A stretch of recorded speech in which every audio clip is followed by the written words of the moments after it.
అందరికీ నమస్కారం. ముందుగా మిడిల్ ఈస్ట్ దేశాలలో చాలా ముఖ్యమైన దేశంగా ఉన్న సౌదీ అరేబియా ఒక ముందడుగు వేయబోతుంది. అదేంటంటే తన చిరకాల వాంఛన ఏంటిదంటే న్యూక్లియర్ ప్రోగ్రామ్.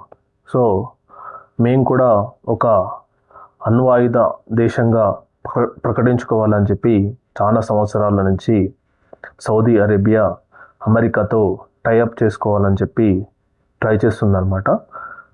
జో బైడెన్ ఉన్నప్పుడు కొంత సౌదీ అరేబియాకు మరియు అమెరికాకు కొంత వివాదాస్పదం ఉండడం వల్ల, ఎందుకంటే అప్పుడు ఒక జర్నలిస్టును మొహమ్మద్ బిన్ సల్మాన్ ఉద్దేశపూర్వకంగా చంపాడని చెప్పి టర్కీలో అదొక పెద్ద ఇష్యూ అయింది. ఆ ఇష్యూ వల్ల కొంత జో బైడెన్ ఉన్నప్పుడు ఈ న్యూక్లియర్ ప్రోగ్రామ్ అనేది ఆగిపోవడం జరిగిందనమాట. కానీ ఇప్పుడు ప్రజెంట్గా ట్రంప్ అధ్యక్షుడిగా మరియు Saudi Arabia prince Mohammed bin Salman నేతృత్వంలో రెండు దేశాలు ఒక అగ్రిమెంట్కు రావడం జరిగింది.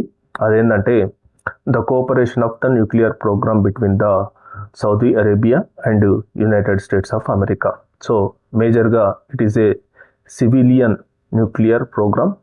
So it is enriched the uranium. So విపరీతమైన యురేనియంను ఉంచుకునే సామర్థ్యం కలిగిన దేశంగా సౌదీ అరేబియాకు అమెరికా యాక్సెస్ ఇచ్చినట్టు ప్రకటన అనమాట. So in between these two countries, so energy ముఖ్యంగా సౌదీ అరేబియా ఎనర్జీ మినిస్టర్ మరియు atomic energy minister of United states వీళ్ళిద్దరి మధ్య ఒక అగ్రిమెంట్కి అయితే కుదరడం జరిగింది. దీనివల్ల వెస్టింగ్ హౌస్ అంటే the most powerful atomic energy institution in United States of America, they may be investing billions of dollars in the Saudi Arabia to manufacturing the nuclear reactors and as well as plants. So it is a most powerful deal in between these two countries అని చెప్పి చాలామంది చెప్పడం జరుగుతుందన్నమాట.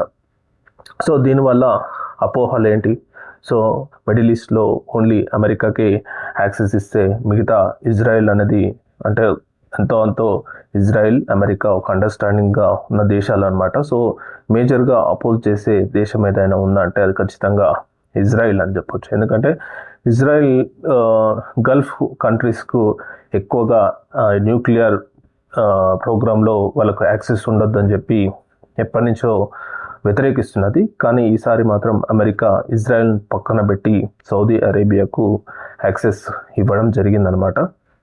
ఇంకా దీనివల్ల మరి Iran ఊరుకుంటుందా? ఎందుకంటే మేజర్గా గల్ఫ్ దేశాలలో ఇరాన్, సౌదీ అరేబియా అనేవి రెండు బద్ధ శత్రువులు అనమాట.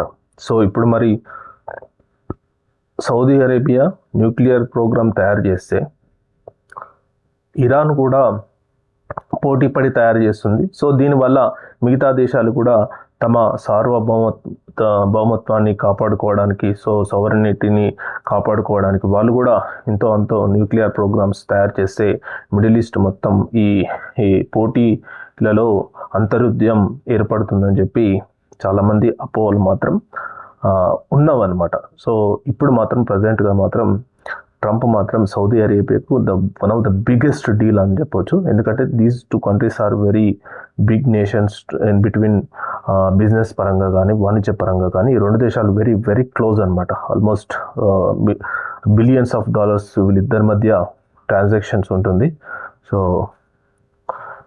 సో ఇది కూడా చాలా సౌదీ అరేబియాకు మాత్రం ఒక మెట్టు.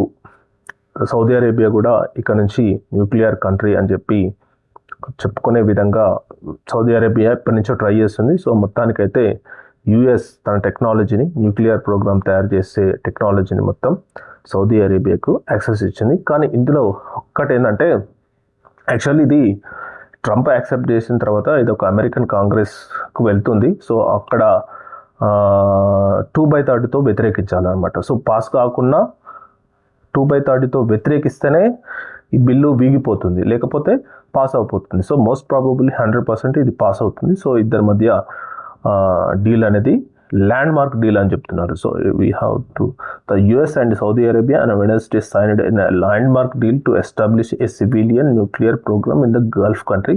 The multi-billion-dollar deal would give Saudi Arabia access to US technology, while American companies could win big contract for the Saudi nuclear programs అనమాట. సో ఇది సో మొత్తం మీద సౌదీ అరేబియా న్యూక్లియర్ ప్రోగ్రామ్ను తయారు చేయబోతుంది. ఇది పేరుకు విద్యుత్ కోసం అని చెప్పి యుద్ధానికి ఉపయోగించమని చెప్పి చెప్తుంటారు, కానీ అదేం లేదు. ఇది పూర్తిగా తమ దేశాల రక్షణ కోసం అని చెప్పి తమ దగ్గర అణ్వాయుధాలు ఉన్నాయని చెప్పి బయట కంట్రీస్ను బెదిరించడానికి ఇలాంటి వాటికే యూజ్ చేస్తారు. పేరుకు మాత్రం మేము ఏదో విద్యుత్ కోసం అని చెప్పి ఇంకేదో అని చెప్పి యురేనియం వాటిని యూజ్ చేయమని చెప్పి ఏదేదో చెప్తుంటారు, కానీ అదంతా జరిగే పని కాదు. ఇది కేవలం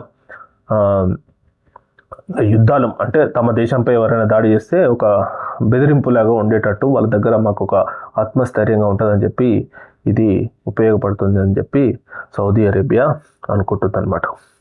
థ్యాంక్ యూ.